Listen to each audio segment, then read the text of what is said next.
I think if you're not staying ahead of the curve and you're driving data-driven decisions, and you're able to get real-time data and adapt and adjust on what's going on in your market, you're going to struggle and you're going to have a tough culture.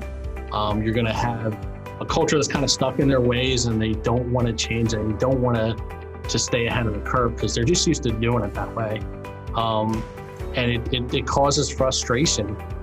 You may find that as the workforce is starting to be younger and younger, you're going to have trouble keeping younger people who don't see their business adapting to these new technology environments.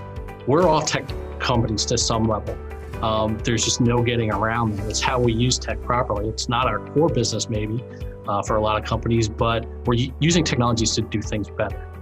And we have to identify where technology is not doing that. So it's really, really critical to make sure that for you to continue to succeed and continue to grow, that you're driving it through data-driven decisions.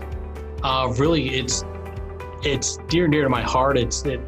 I promise you, if you talk to your IT team, they're excited about this stuff because they probably have these ideas. And if you show them that as a leader and as you're leading your company forward, that you want to embrace what their ideas are, you're going to get such good buy-in. It's going to make your team happy, your culture is going to be better, and it's going to be heard because these guys, any IT guy loves a challenge. So you want me to connect A to B? Yeah, I can make that work. But make sure you're connecting the right A to B, not A to Z, or Z to Z, et cetera.